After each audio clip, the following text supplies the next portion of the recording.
thing you can hear with the Leaf,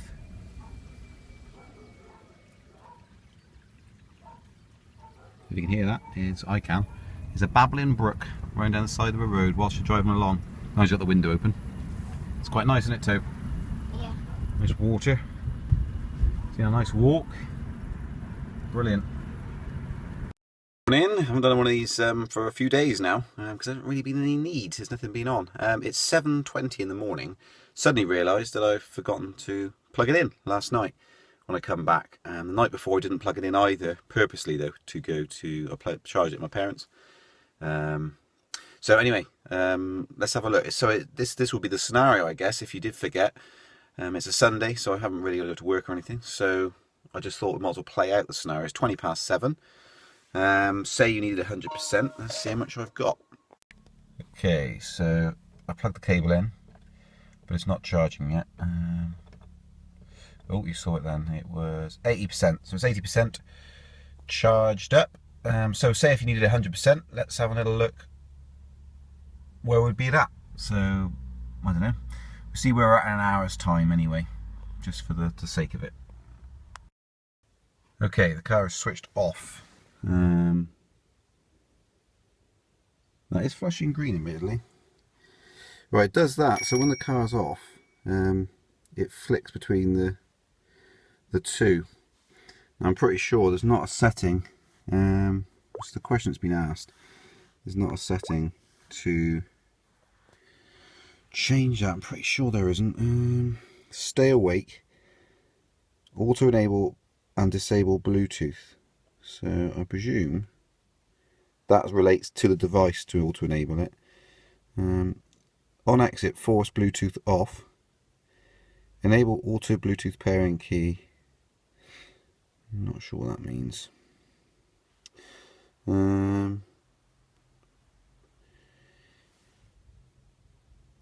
Yeah, I can't see that. I think that's just off when the car's off, which is a bit of a shame. So what I'll have to do, let's find out the state of the battery, which is the idea.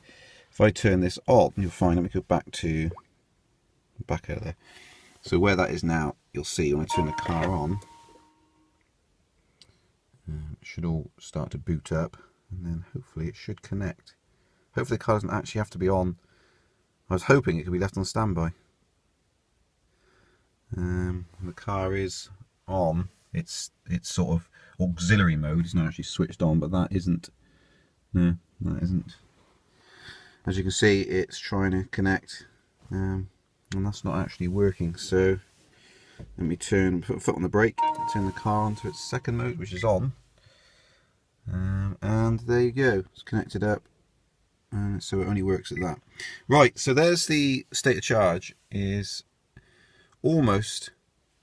Well, this is pretty much accurate now. Now this has been stood for, it's probably stood for 13 hours at this rate.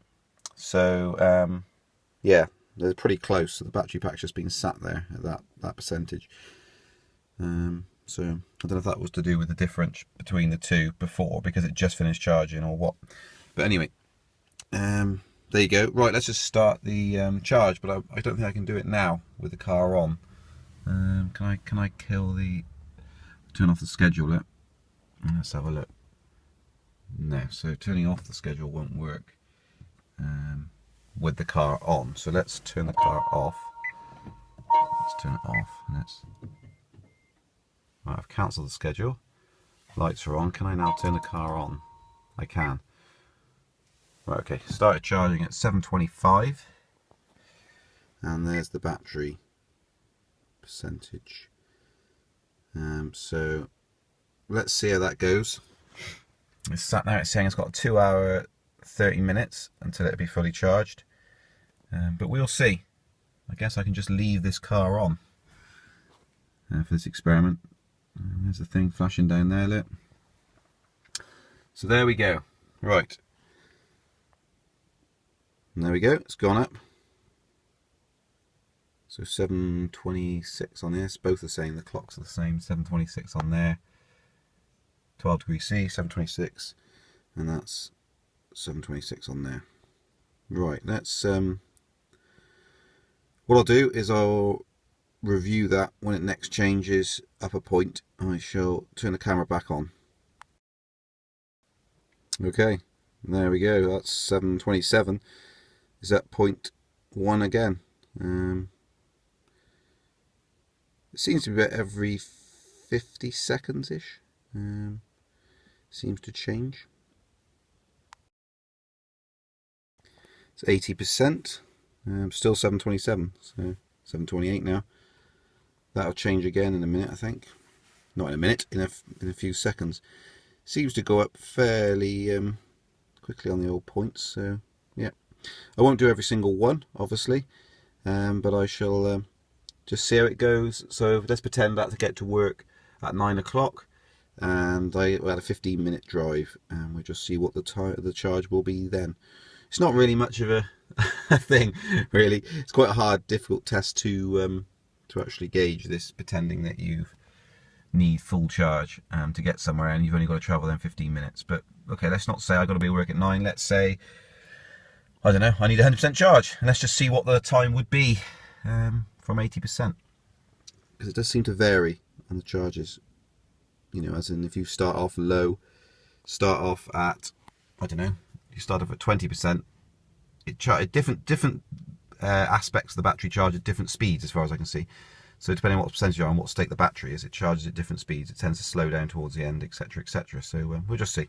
This is the top end of the battery charging up, so perhaps we should do a test when it's almost empty, up to the first 25%, and see how long that takes. But let's just leave this and just see how long it takes and monitor this.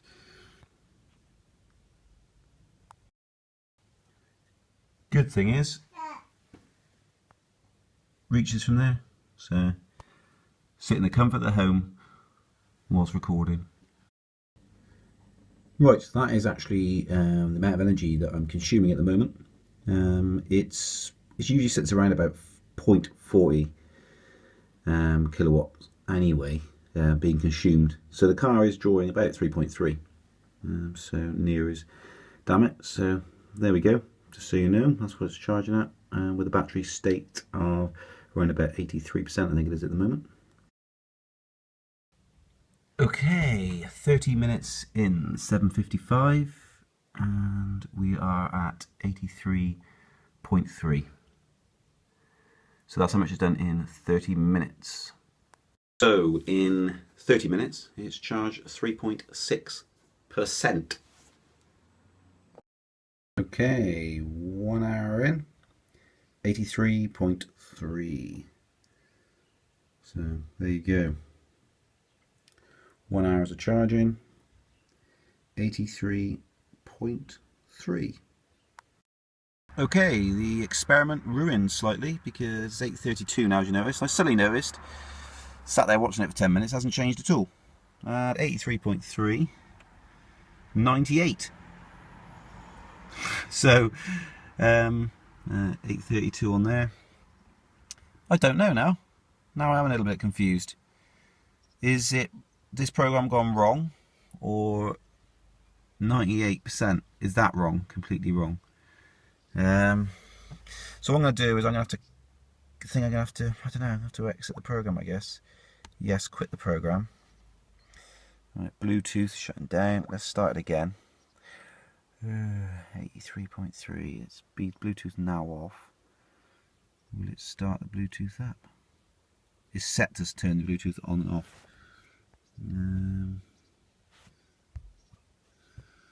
Okay, let's exit again, and then let's no, go away. Let's try and kill that program. Let's try it again. Connecting, wait, connected. Yeah, the program had glitched out. That's annoying, isn't it? Right, I think it was working definitely for the first 30 minutes. It was definitely working. But you cannot trust this program. I don't know why. It said connected, didn't it? You saw it. It said connected. Don't know. Right, that's annoying. So anyway, we're at 8:34, an hour and 10 minutes. So we're at 96%. And according to the car now, it's getting further adrift. It's 98%. So we'll see. Okay, hour and a half in, 97.3, 98 on there. So we are getting there. I think it's slowing down. Interesting thing, if you want to know, the USB port does charge, even though that tells me the tablet's telling me it's not charging. But 9% it's gone up, so it's charging the USB down there. It's charging up, so there we go. That's where we are, an hour and a half in. Right, it's 10 minutes since I last recorded, and nothing's changed, and that's not the app. It still says 98 on there. So there's a huge slowdown towards the very end of its charging cycle. I'd imagine we've got probably another 50 minutes until it had changed just that 2%. So if you're in a massive rush, charge it to about 95% and 96%. But no more, don't wait around after sort of 97%, because it will sit there for ages and it's not worth it versus the time it takes. So I think that's pretty much answered the questions we've got on that. The only shame is we've had to have the car switched on the whole time. It's not going to be consuming hardly any power, so I can't see it slowing it down. It might even be using the 12 volt.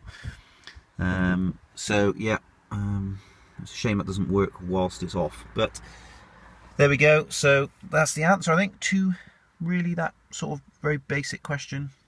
That's at 80%. So I think if you're low, you get a lot better, quicker charge, and then to do with the cycle, I suppose the way it works is must slow right down towards the end. Something very interesting. At 98%, that hasn't changed. It's now 9:17. I shall go and show you my power consumption. Okay, there is my power consumption. It's like 0.2 of a kilowatt, basically. So it's dropped right down. That's why it's gone so slow. It's consuming hardly anything. It's burning about 200 or 300 watts, which is why it would take for absolutely forever to charge up from about 97–98%.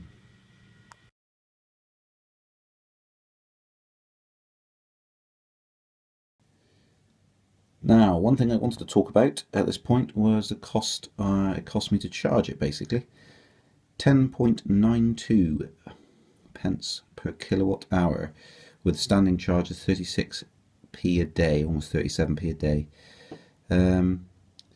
So 10.92, let's go on that. Let's ignore the standing charge, and let's work out what that would cost me. I get charged 10.92 pence per kilowatt hour. It's 24 kilowatt hour battery.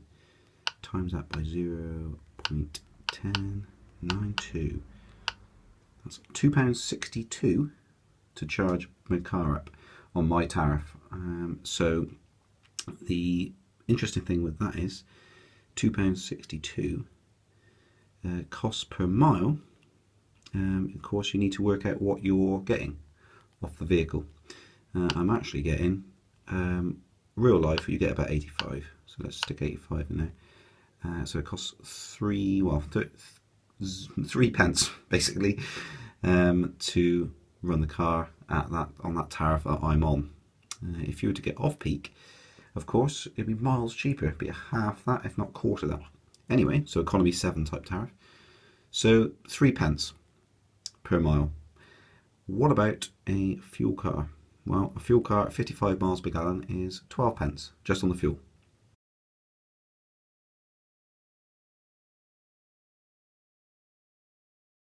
Okay, what we've got here, I've been asked to run through this because I've never really shown it, is driving history.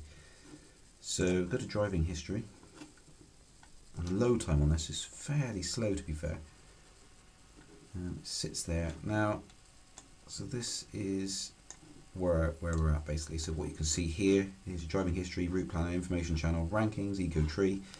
All you need to do is look at your driving history basically, and you can choose a day within a month.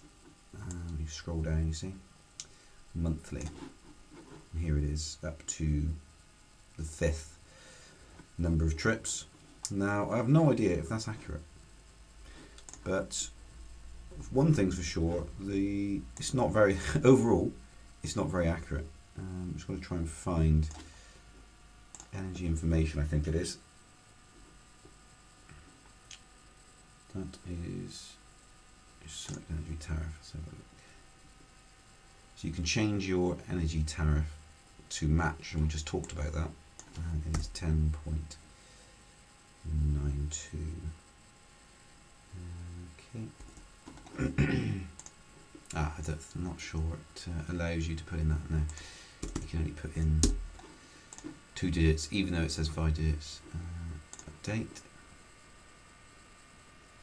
Okay. Right. Somewhere I've seen it. Oh, so sorry. Yeah, let's just do that as well. So there's your. You can download this. You can export your data. It's down the bottom here. Download energy info table. Not that you'd ever probably notice that. So let's have a quick look at my driving style. Run through that tab. Let's say if you're loading this on your PC, it may take a very, very long time. So don't worry. It's like that for me, and it's probably like that for everyone. Okay. Excuse me. So I sit in the good category. But what I'd like to point out, and it's quite difficult to do, is try and find where it is. It tells me how many miles I've done. The miles I've done is completely inaccurate. There we go. So my driving distance, Carwings thinks I've done 5,746 miles. Unfortunately, I've done 7,300, more or less. So this is going to be a very quick run through of this, because I don't think you can trust it at all, unless it's just the miles that's out. But I don't think it's going to be. It makes me doubt the whole system. If it's that far out, it's not 2 miles out. You're talking thousands of miles out. Yeah, I don't know if I trust any of the other data at all. So I just don't want to spend any time on it really. I could look at my energy info and look at my trips that I've done, and then go, well, okay, have I really done that many trips, and compare it to what's actually happened. But I don't really want to. It's pretty dismal, to be fair, this whole thing. So I would ignore it if I was you. Unless yours is accurate. I mean, I've seen some people saying theirs is not that far out. It's a little bit out, but it's not that far out. I mean, I press the upload to Nissan every single time I get in the car. It's always been from day one. I've had it brand new, day one. So no idea why it's not accurate, but it isn't. Put it that way. So there we go. So I've gone from rank number 1 down to rank 9,000. So I'm in a gold category. No, am I in gold? I'm in bronze. Here I am. That's where I am. Not in gold. Let's get up to there. That's this month, of course. I think. Yeah, as of June. Let's have a look what I was last month. There you go. Gold. So there you go. I was in gold. But it does, as again I say, I don't think it's very relevant to anything, unfortunately. Which is it's a real shame, because I'd love to get competitive with it and try and beat people, but I just can't be bothered with it based on the fact that it's over 1,000, 5, 6. Yeah, it's thousands out in my mileage, so it could be thousands out in anything else at all. I mean, it does look fairly reasonable, to be fair. The cost per mile, it seems to be fairly reasonable. I mean, you look at the so for instance, if we can get to next month, which is to say, you don't know if it's doing anything, this thing. There we go, it is. Power consumption, how do I find out? Energy info, sorry, there we go. Energy info to find the cost, estimated cost. It should be deadly accurate. So we looked at last month. So we're going across here.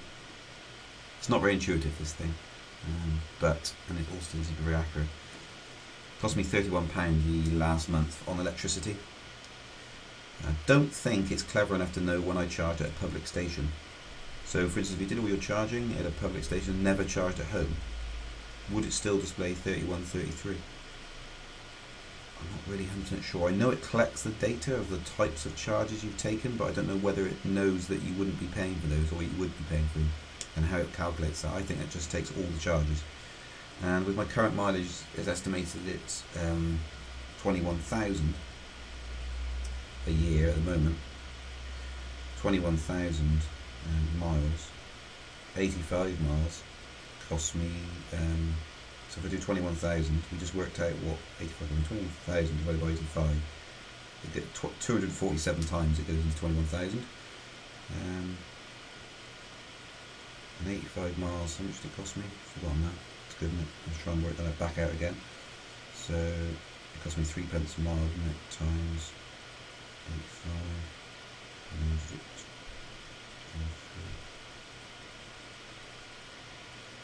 255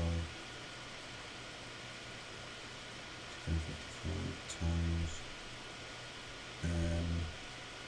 247, £629 a year it's saying is what it should cost me.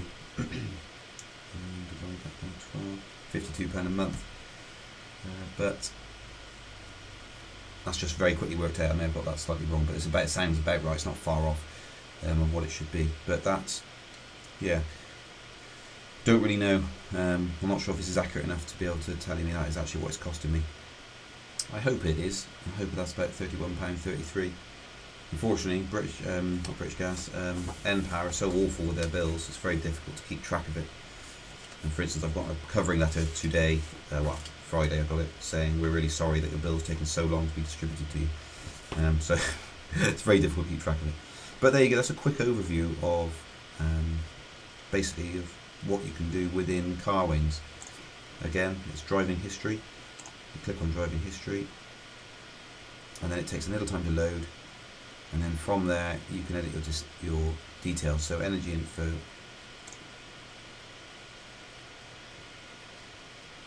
and then you can select your tariff, so put your tariff in there, and then it should give you your cost per month, more or less. I suppose it doesn't matter too much if you're a couple of pounds out. You'll know more or less what you're paying for your charges, basically, unless you charge completely at public charging stations and don't pay for it. But there you go. I hope that is some sort of insight into it. Not really sure how any of this really does help, if it's not accurate. If it's accurate, then that's brilliant, but if it's not, then it's a bit of a shame. But there you go.